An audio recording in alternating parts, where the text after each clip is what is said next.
বাংলাদেশের সশস্ত্র বাহিনীর সদস্যরা নিরলসভাবে বন্যা দুর্গতদের উদ্ধার, চিকিৎসা সেবা ও ত্রাণ কার্যক্রম পরিচালনা করে চলছেন। সশস্ত্র বাহিনীর উদ্যোগে ও তত্ত্বাবধানে বন্যার্তদের ত্রাণ সহায়তার কার্যক্রমের অংশ হিসেবে এ পর্যন্ত ৬,০০০ কেজি চাল, ৯,৬৯০ প্যাকেট শিশু খাদ্য, ৫০০টি মোবাইল ফোন সেট, ৪০,৫০০টি পানি বিশুদ্ধকরণ ট্যাবলেট, ৪৩,৪৬০টি স্যানিটারি ন্যাপকিন, ৭০ কার্টুন পোশাক এবং ১,৫৮৮টি বিভিন্ন ধরনের খাবারের প্যাকেট বিতরণ করা হয়েছে।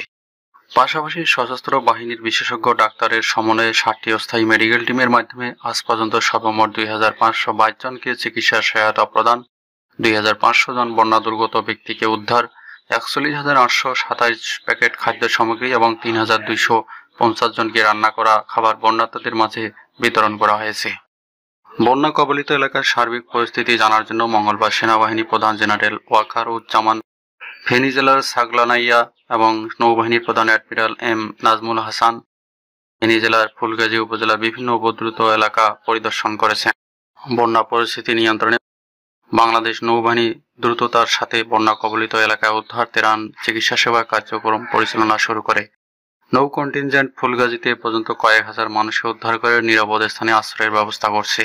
এছাড়া উপজেলায় ৩০ বেডের ফিল্ড হাসপাতাল স্থাপনের মাধ্যমে নৌবাহিনী বন্যা দুর্গত এলাকায় চিকিৎসা সেবা প্রদান করছে। একই সাথে বাংলাদেশ বিমান বাহিনী আজ ১২টি হেলিকপ্টার দিয়ে ২৩টি সর্টির মাধ্যমে বন্যা দুর্গত এলাকায় উদ্ধার ও ত্রাণ কার্যক্রম পরিচালনা করছে।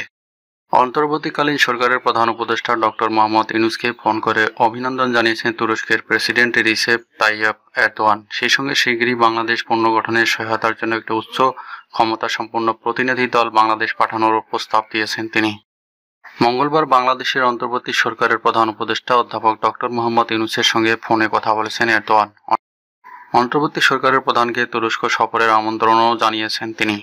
আওয়ামী লীগের সাধারণ সম্পাদক এবং সড়ক পরিবহন ও সেতুমন্ত্রী ওবায়দুল কাদেরের ব্যাংক হিসাব জব্দ করা হয়েছে। একই সঙ্গে তার স্বার্থ সংশ্লিষ্ট ব্যবসা প্রতিষ্ঠানের ব্যাংক হিসাব ও লেনদেন স্থগিত রাখতে বলা হয়েছে।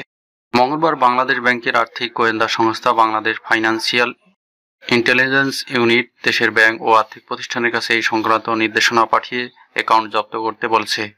বিএনপি চেয়ারপারসনের উপদেষ্টা অ্যাডভোকেট সৈয়দ মোয়াজ্জেম হোসেন আলাল বলেছেন, ভারতের সঙ্গে চুক্তি অনুযায়ী গেট খুলে দেওয়ার আগে সতর্ক বার্তা দেওয়ার কথা ছিল, কিন্তু কোনো ঘোষণা ছাড়াই এবার সবগুলো গেট খুলে দেওয়া হয়েছে। রাজনৈতিক প্রতিহিংসা আর আক্রোশ থেকে সমগ্র বাংলাদেশকে বিশাল এক সংকটের মুখে ফেলে দিয়েছে ভারত। এ বন্যা রাজনৈতিক দুর্যোগ, প্রাকৃতিক নয়। মঙ্গলবার বিকেলে ফেনী শহরের মিজান রোডের সামনে সালাম কমিউনিটি সেন্টারে বিএনপি ত্রাণ সংগ্রহ বুথে জাতীয়তাবাদী প্রচার দলের পক্ষ থেকে ত্রাণ সামগ্রী হস্তান্তর শেষে তিনি এসব কথা বলেন। সৈয়দ মোয়াজ্জেম হোসেন আলাল বলেন, বন্যার্তদের সহযোগিতা নেতাকর্মীরা দিনরাত নিরলসভাবে কাজ করছেন। সকলের সর্বাত্মক চেষ্টায় আমাদের আবার সুদিন আসবে।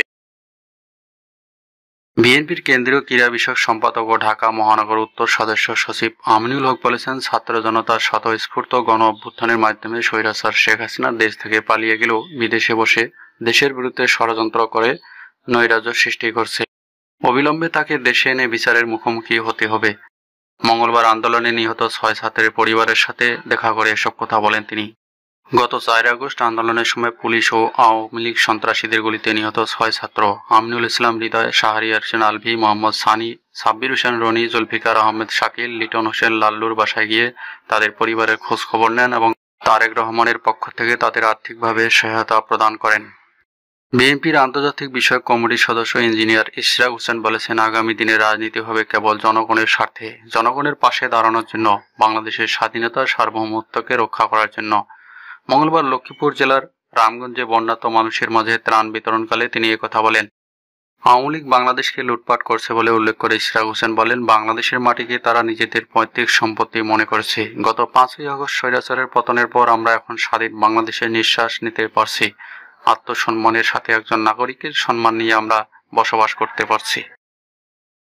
বৈষম্য বিরোধী ছাত্র আন্দোলনের সমন্বয়ক হাসনাত আবদুল্লাহকে দেখতে ঢাকা সিএমএস পরিদর্শনে গেছেন বাংলাদেশ বিমান বাহিনীর প্রধান air chief marshal Hasan Mahmud. মঙ্গলবার আন্তঃবাহিনী জনসংযোগ পরিদপ্তরের পাঠানো এক সংবাদ বিজ্ঞপ্তিতে এই তথ্য জানানো হয়। আইএসপিআর জানায়, রাজধানীর সচিবালয় এলাকায় আনসার সদস্যদের সঙ্গে শিক্ষার্থীদের সংঘর্ষে গুরুতর আহত বৈষম্য বিরোধী ছাত্র আন্দোলনের অন্যতম সমন্বয়ক হাসনাত আবদুল্লাহকে দেখতে ঢাকা সিএমএস পরিদর্শনে যান বাংলাদেশ বিমান বাহিনী প্রধান air chief marshal Hasan Mahmud খান।